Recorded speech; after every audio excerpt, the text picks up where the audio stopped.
Thank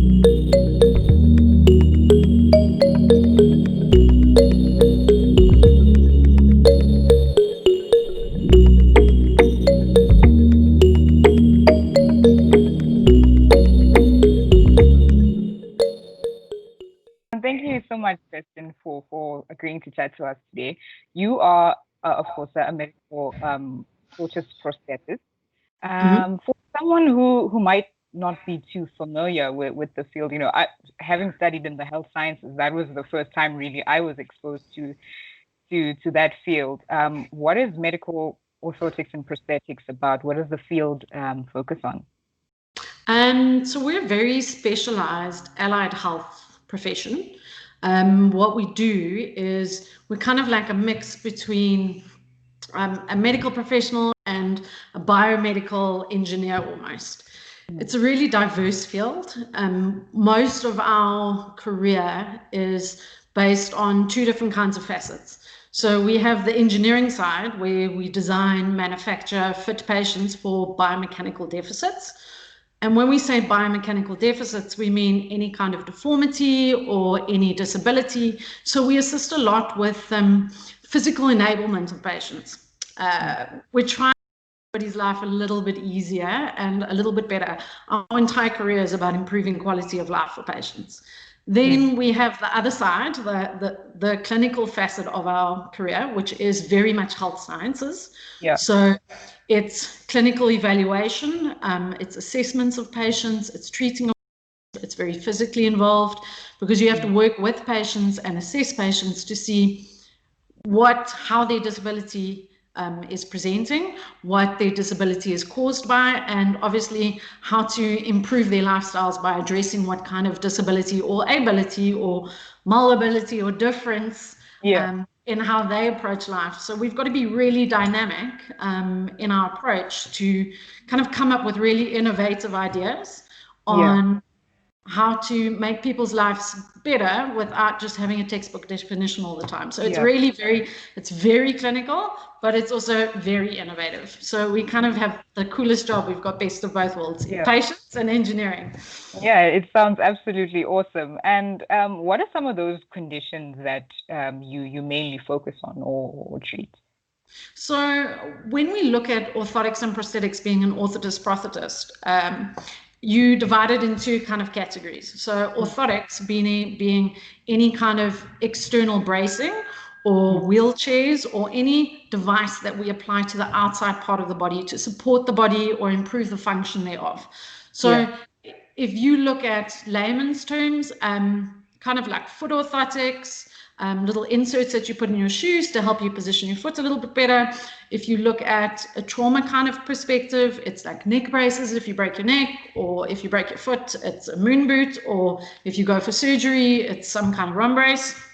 And then the prosthetic side is prosthetics, so the replacement of any defunct or missing appendage. So like a prosthesis is a whole new bionic limb essentially. Yeah. And what drew you specifically to the profession itself? So I'm quite technically minded, but I really like the social and human aspect of things. So that engagement with people and having that kind of connection to be able to assist and help people become essentially better or improve their quality of life, or help them do things differently, or just manage day-to-day activities. So the empathy part, the helping people, was really important to me because I love being in that people environment. But I also like to kind of get into a laboratory and build things with my hands. So it's not the whole part of the practice of orthotics and prosthetics, but you've got to be quite technical. It's very hands-on. We physically build things. The industry is also evolving a little bit. So when we say we physically build things, new technology is coming into play. So CAD/CAM and 3D scanners and 3D printers, and there's really cool stuff going. So you've got to be quite technically minded and quite good with your hands. Yeah. So you just made, it's having both that made me want to do the career. Yeah. So you've mentioned obviously like technically minded as being one of the qualities that I suppose one would have to have in order to get into the space. What are some of the other things that you would say are also as important when you're getting into medical orthotics and prosthetics? So empathy is really important. You want to help. Yeah.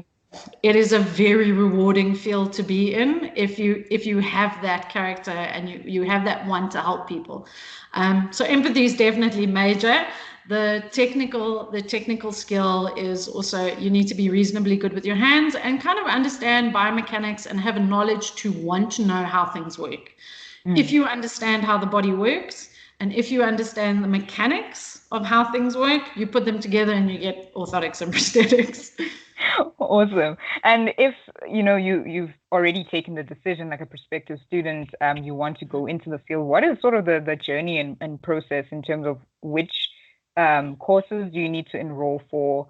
I know there's a national diploma, there's a BTech as well. Where do you start? How do you get started? So let's say you're in grade 11 or even in grade 12, you would want to apply to the universities. At the moment, there are a few universities that are offering the course. So the national diploma is the old syllabus. It has now evolved. It's now a BSc degree. So it's just South Africa becoming more up to international standards. The old national diploma and BTech are the equivalent of a BSc. It's still a 4-year course. You would apply to the university, the Technical University, Pretoria Technikon, Botswana University of Technology. You'd apply to them because they're probably the biggest intake at the moment for ONP. So your application would obviously typically happen grade 11 or matric, and there are prerequisite subjects that would be strongly advised for you to be able to apply or be able to be accepted into the application process. Once you have applied, and if you have the right subjects and the right aptitude, they will then kind of bring you in and you will do physical tests as well as aptitude tests to determine whether or not you're actually a good fit to be an ONP. Once you've gone there, then you go and do essentially your first 3 years, which is university study mixed with a whole bunch of technical stuff. So it's not only book science. Yeah. You get to do a lot of practical in university. You get to treat live patients in university. We're lucky enough to have a National Health Service where a lot of the students go and get sent to state hospitals. There are orthotic and prosthetic centers in these state hospitals, which are catering to us learning and helping our community and society. And then, you go back to university and you do your next 2 years. Once that's happened, you will do your internship, which is 100% 1 year of practical, either in private practice or in state practice. And then community service, which will typically be in state practice as well. And then hopefully you will graduate if all goes well. It is quite a journey. So at an absolute minimum, you'll be studying for 4 years. Once you've done your community service and your internship, it turns out to be 5 or 6 years. And then you can have a decision to do your master's degree as well, because that option is here in the country at the moment. As I say, there are 3 universities offering ONP at this current state. Prerequisites to get in or to apply would definitely be biology, or as you guys say, natural sciences. Yes. So natural sciences, so biology, physics, because you need to understand the mechanics, and maths and English. So, yeah. Awesome. So what are the clinical settings that you've had the opportunity to work in? Oh, it's phenomenal because we have so many different clinical settings that we get to. Let's say we're qualified now, you have an option to move into various different fields inside the orthotic and prosthetic fields. So for me, for instance, I started out in a hospital-based practice. So I worked in one of the biggest trauma hospitals in Johannesburg, and it was great exposure because we got to see a lot of trauma. We worked in a burns unit, we worked in a vascular clinic, a lot of surgeries, a lot of mechanical operations, orthopedic operations, vascular operations. So number one, you can definitely work in a hospital setting. There's a great need for our services in a hospital setting immediately, post-surgery. Then number two, you can also work in a kind of a private practice or in a therapy center setting where you're surrounded by a whole bunch of multidisciplinary practitioners. So neurologists, physiotherapists, occupational therapists, speech therapists. So that's normally in the greater schemes, private practice rooms. But these multidisciplinary centers also exist in a state environment. Other than that, you can go into R&D, research and development, which can be university-based or private company-based. In orthotics and prosthetics, there's one or two very big international companies who are doing a lot on the research of new technology and new function. Obviously, O&P is a really exciting field to be in right now. Especially when it comes to researching bionic limbs and neurotransmissions. Then on the orthotic side, we have 3D printing and CAD/CAM design, and all of these are relatively new technologies in the O&P Center. So there's a huge opportunity for research, whether it's academic research or commercial research. There's a lot you can do in the field if you're more that way inclined. So I know that you've mentioned that one of the companies in research and development, the big ones, is international. Do you think that South Africa is slowly moving towards also being a bit more independent in the kind of research that we do, or is it still very much collaborative with, like international partners? So what's really amazing about South Africans is we're an incredibly innovative bunch. We all think out of the boxes, and I think it's a necessity because internationally not a lot of people have paid attention to us, but it's made us and forced us to become really innovative and quite self-sufficient. In the South African space, from a research perspective, there's not a lot of purely South African or even African data being collected. So there's not a lot of pure South African stuff happening. A lot of it is happening in collaboration with international firms, but it does also mean there's a huge opportunity for us to start documenting and researching in-house because we have unique problems that require unique solutions. So I think there's definitely a gap there that we could comfortably address. Mm. And you started Gibson Orthotics.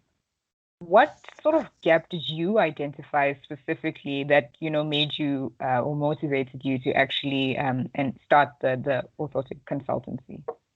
So I think to an extent my situation was unique. I was based in a hospital setting or a trauma setting practice, and what kind of made me branch off and really become more specialized. So I do a lot of neurological pediatric patients. So cerebral palsy, spina bifida, muscular dystrophies.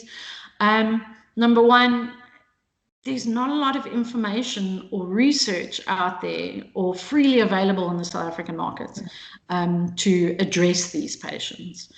It was largely youthful curiosity that I was like, look at these patients, they're amazing, how can we help them? And the more research I did, the less information I found. And the more research I did, the more information I found. So it was very much a realization that in South Africa, there's a lot of practitioners who are skilled and knowledgeable in neurodevelopmental orthotics. There are a few, but we can count them probably on two hands. So, and considering our population size of 68 million, with the prevalency of, let's say 10 in every 1,000 patients have neurodevelopmental problems, we have a lot of South Africans who need a lot of help and not enough skill. So me opening the consultancy was really just to grow knowledge and try and share knowledge and service our community as best as we can, considering the massive vacuum or gap there is in the South African environment. And one of the things that you are quite specialized in the consultancy is what is called compression garment therapy, if I'm not mistaken. Tell us a bit about that. What exactly is that, and what kind of patients would be on that kind of treatment? So compression is also, as I said earlier, we have orthotics and prosthetics, and underneath each of those, there's a mass of different subjects or conditions that you would treat under those two main categories. So compression therapy or compression treatment is quite a big field, also not one of the biggest known ones. I was lucky enough to be trained internationally from one of the bigger corporates for compression therapy from Germany. And those kind of patients, so the kind of clinical presentations you're looking at, we're looking at any kind of lymphedema or lipedema, often undiagnosed and misrecognized, and again, not enough information out there, not enough patient knowledge, as well as varicose veins and spider veins and DVTs. So it can be either an acute condition or a chronic condition that would require compression therapy. And compression garments are essentially stockings and sleeves and outfits, so items, kind of like a pair of pants or a pair of socks or an arm sleeve, that physically exert pressure onto the limb that's affected. This helps with swelling or dysmorphology or healing of the body and improve circulation thereof. So there's a lot of clinical, and I don't want to dive too deep into the clinical presentations and why we'd use it, but they're very beneficial for a lot of patients who are having any kind of excess swelling or vascular deficiencies. Yeah, and I know before you did mention that you work, as a multidisciplinary team. You've mentioned neurologists. How important is that collaboration in terms of setting out and making sure that patient outcomes are good? Indispensable. I cannot stress it enough. I'm only an orthotist. I have a lot of clinical knowledge and a lot of technical skill, but I only fill one of the 15 facets of the team. So it's kind of like going out for dinner and only having peas. Yeah. You want to have your peas and your pies and your chips and your steak. Exactly, yes. And your beer. That's what makes a full meal. So I'm only one component of an entire working vehicle. So for me, there will be things that I can see and I can address, but it will be, only this much of a patient's presentation. A lot of what I do doesn't work if I don't have a physiotherapy helping strengthening those muscles and strengthening those movements and really training the patient to do things differently. People present in one way, and when we change one mechanical facet, there's a lot of other things that change once we've changed that physical appearance. So it's really very, very, very important for patient outcomes to really have that kind of multifaceted approach, because we're not just dealing with one skew finger or one skew toe. We're dealing with the whole patient. That's true. And I think that would be true for a lot of the other, subspecialties and all the other allied health workers as well. When it's a unit, it's so much more, better outcomes for the patients, like you mentioned, and better results in general. And I think that is really important. I think just to sort of end off, I guess, as we've covered quite a bit, and it's been really insightful. What advice would you have for, firstly, prospective students who want to get in, and people who are quite early in their career in orthotics and prosthetics? What tips and guidance would you give them? For somebody prospective, if you find as though our field is really interesting, because we really do have the best of both worlds, try and make contact with anybody in the field. It's really very important that you know what you're getting yourself into, because it is so multifaceted. There's a lot going on, and you need to be sure before you spend all the time and invest all the money into going to study something like this, that it is what makes your heart happy. If it makes your heart happy, you will be a brilliant clinician. And if you're a brilliant clinician and a brilliant orthotist, your patients will really, really reap the rewards. So be sure. And the best way to be sure in orthotics and prosthetics is find an orthotic and prosthetic center or practitioner. They're all over the country. Touch base with them, see how things work. And if you need do research. There's so much really cool stuff online at the moment. Thankfully, Corona's forced us all online, so there's a lot more information readily available for everybody. For somebody who's newly qualified, kind of wanting to dip their toes into the pool, again, research. You're not going to know everything from day one. It is such a huge field. It is life in general. You're never going to know it all, so just keep learning. If you don't know, keep learning. If you don't know, keep asking. If you're not comfortable, refer to somebody who is, or get somebody who knows more about the subject than you do and work with them. Growth and knowledge and evolution of our field is happening at a rapid rate. So it's really exciting, but also really overwhelming. So ask for help. Help is out there, definitely. Awesome. And I think all you've shared with us has been really helpful. And I think if anyone sees this and they're really interested in the field, I think you've given us a lot of information that we can use and take further into our research. So thank you so much. I really appreciate you chatting with me today. That's about it from me. Amazing. Thanks so much. It's really cool. Orthotics and prosthetics is very unknown. There's only a couple of hundred qualifieds in our country at the moment. So even people in medical fraternities don't know we exist. So the bigger platform we have to kind of scream it from the rooftops to say, hey, look, we exist. There is a field that can help people in these kind of dimensions, the better it is. Awesome. Thank you so much, Kirsten. Thanks, Nazi. Have a cool day.